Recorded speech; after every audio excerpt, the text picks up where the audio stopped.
আসসালামু আলাইকুম ওয়া রাহমাতুল্লাহি ওয়া বারাকাতুহু। প্রিয় ভিউয়ার্স, আশা করি সবাই ভালো আছেন। স্টপ টর্চার বিডি চ্যানেলের পক্ষ থেকে আমি খান রেজাউল ইসলাম রেজা সবাইকে আন্তরিক শুভেচ্ছা ও অভিনন্দন জানিয়ে আজকের পর্বটি শুরু করছি। আজকের পর্বের যে ভিডিও অত্যন্ত গুরুত্বপূর্ণ, চমৎকার একটি ভিডিও, যুগ উপযোগী একটি ভিডিও, সময় উপযোগী একটি ভিডিও। কারণ বিডিএর জরিপ নিয়েই আজকের ভিডিওটি। ভিডিওর মূল বিষয় হচ্ছে বিডিএর জরিপ নিজ নামে যদি করতে হয় তাহলে দুই মন্ত্রণালয়ের 10টি প্রমাণ আপনার আবশ্যক। এই 10টি প্রমাণের মধ্যে যদি একটি প্রমাণও যদি ঘাটতি থাকে তাহলে বিডিএর জরিপটি আপনার কাছ থেকে ফসকে যেতে পারে, আপনার নামে বিডিএর জরিপটি নাও হতে পারে, স্থগিত হয়ে যেতে পারে। তাই ভিডিওটি না টেনে সম্পূর্ণ ভিডিওটি দেখার জন্য অনুরোধ রইল। আর ভিডিওটি দেখার পরে যদি ভালো লাগে, মন চায়, লাইক কমেন্টস করবেন, শেয়ার করবেন। আর আমাদের চ্যানেলটি যদি ভালো লাগে, আমাদের পরিবারের সদস্য হতে চান, তাহলে চ্যানেলটি সাবস্ক্রাইব করে পাশে থাকা বেল বাটনটি অন করে দিয়ে আমাদের সাথেই থাকুন। প্রিয় ভিউয়ার্স, আমরা জানি তথ্য প্রযুক্তি জামানায় আমাদের দেশে বর্তমানে 6টি জেলায় অলরেডি বিডিএর জরিপ অর্থাৎ বাংলাদেশ ডিজিটাল সার্ভে চলমান রয়েছে। বর্তমানে আমরা বিডিএর জরিপকে বাদ দিলে অধিকাংশ জেলায় 4টি খতিয়ানের মাঝে আছি। সিএস খতিয়ান, এসএ খতিয়ান, আরএস খতিয়ান, বিআরএস খতিয়ান। কোনো জেলায় 3টি খতিয়ানের মাঝেও কিন্তু আমরা আছি। এই খতিয়ানকে লক্ষ্য করে বর্তমানে সরকার দীর্ঘস্থায়ী একটি খতিয়ান তৈরি করার লক্ষ্যে এই বিডিএর জরিপটি করতেছে।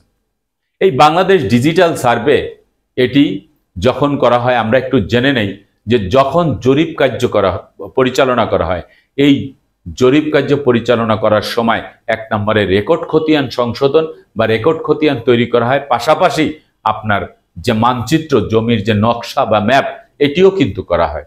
তা বর্তমানে যে বিডিএর জরিপটি হচ্ছে, এই বিডিএর জরিপ কিন্তু ঠিক একই পদ্ধতিতে, আগে ম্যানুয়াল পদ্ধতিতে করা হতো, এখন কিন্তু ডিজিটাল পদ্ধতিতে করা হচ্ছে। এবং এই বিডিএর জরিপের পাশাপাশি আপনার কিন্তু ডিজিটাল মানচিত্রটাও কিন্তু তৈরি করা হচ্ছে, অর্থাৎ নকশাটাও কিন্তু তৈরি করা হচ্ছে। এই বিডিএর জরিপ থেকে যদি কোনো ব্যক্তি বাদ পড়ে যায় তাহলেও কিন্তু তাকে আইনের দ্বারস্থ হতে হবে এবং এই সম্পত্তি ফিরিয়ে আনা কিন্তু খুব দুরূহ ব্যাপার হয়ে যাবে এবং তাকে কিন্তু খুবই ঝামেলার মধ্যে পড়ে যেতে হবে। সেই জন্যই বলছি যে একটু লম্বা হলেও ভিডিওটি যদি একটু লম্বাও হয় তাহলে আপনারা না টেনে আস্তে আস্তে ভিডিওটি দেখবেন এবং বুঝবেন। এই যে 10টি যে প্রমাণ, এই 10টি প্রমাণ কিন্তু আপনাকে দুই মন্ত্রণালয়েরই কিন্তু আপনাকে রাখতে হবে।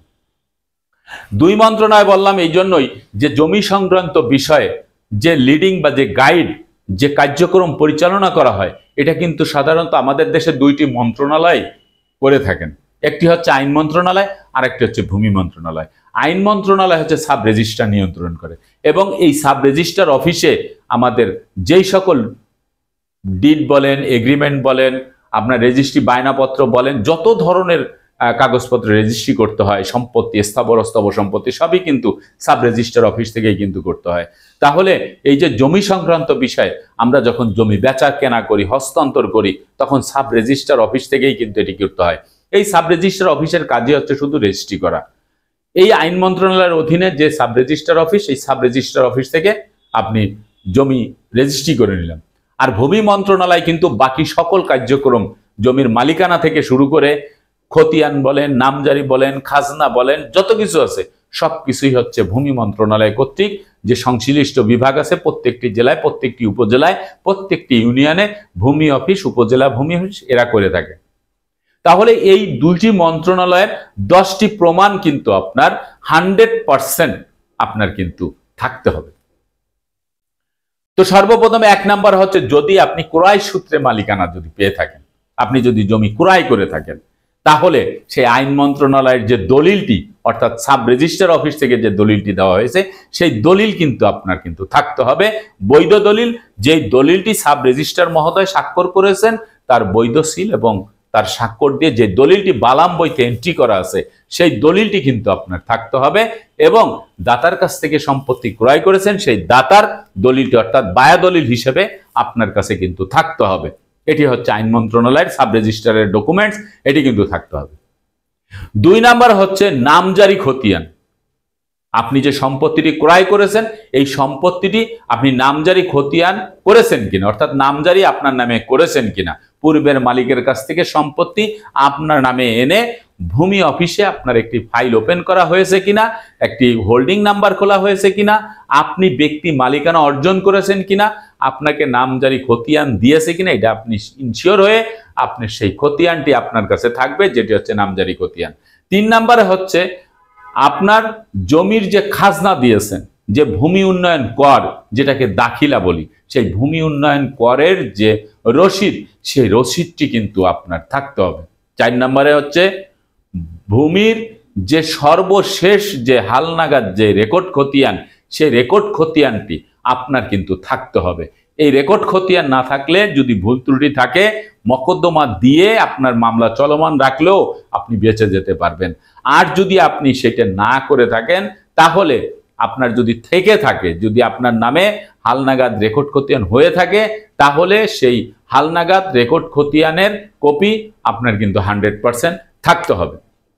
4 নম্বর হচ্ছে ওয়ারিশ কায়েম সনদ। যদি পৈতৃক সম্পত্তি হয়ে থাকে বা পূর্বপুরুষের কাছ থেকে সম্পত্তি পেয়ে থাকেন, তাহলে ওয়ারিশ কায়েম সনদটি কিন্তু আপনার থাকতে হবে।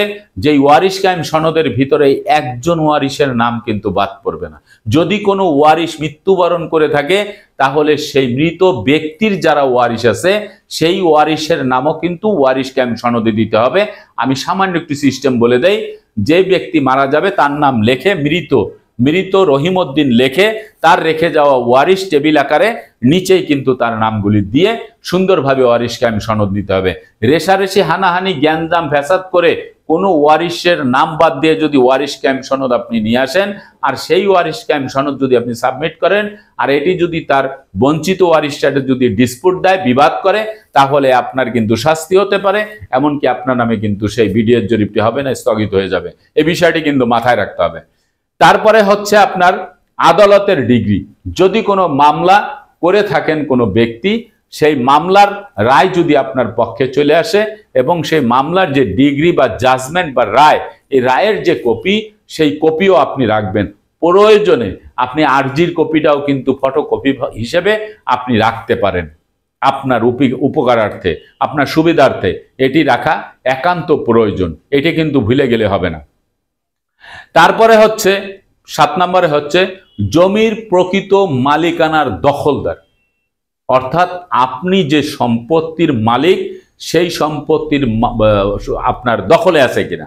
যদি আপনার দখলে না থেকে থাকে, অন্যের দখলে থেকে থাকে, আমি আজকের ভিডিওতে এখন থেকে আরো 1 বছর আগ থেকেই আমি কিন্তু এই কথাটি বলেছি যে আপনারা নতুন কোন আইন আসবে, নতুন আইন আসলে তার সুবিধা পাবেন, কিন্তু দখল সহ পুনরুদ্ধার করতে গেলে 100% দেওয়ানি আদালতে সুনির্দিষ্ট প্রতিকার আইনে কিন্তু আপনাকে যেতেই হবে। কারণ নতুন আইন হচ্ছে ফৌজদারি আইন। এখানে যে শর্তগুলি দেওয়া হয়েছে, আমি ভিডিও আরো করেছি, আরো করব প্রয়োজনে, কিন্তু দখল পুনরুদ্ধারের জন্য আপনার সুনির্দিষ্ট প্রতিকার আইনে যেতে হবে। তো যদি কেউ এরকম হয়ে থাকে, তাহলে আপনারা 100% এই সুনির্দিষ্ট প্রতিকার আইনে দখল পুনরুদ্ধারের মামলা দিয়ে রাখবেন। নতুন ভূমি আইন যেটি আসছে, তার বিধিমালা কবে আসবে, কখন আসবে, সেই অপেক্ষায় থাকার কোনো দরকার নেই। কারণ যে আইনটি আসছে, সেই আইনে কিন্তু স্পষ্ট করে বলা আছে, যদি কোনো মামলা চলমান থাকে এবং আপনি যদি মনে করেন যে সেই মামলা আপনি নতুন আইনে ফৌজদারি কোর্টে নিয়ে আসবেন, তাহলে যে কোনো পক্ষ যদি তার অ্যাডভোকেট সাহেবকে দিয়ে যদি আবেদন করে, তাহলে সেই জজ সাহেব তার সদিচ্ছায়, তার ভালো চিন্তা, তিনি বুঝে শুনে যদি মনে করেন যে এই মামলাটি ফরওয়ার্ড করা যায় বা ট্রান্সফার করা যায়, তাহলে তিনি করতে পারবেন।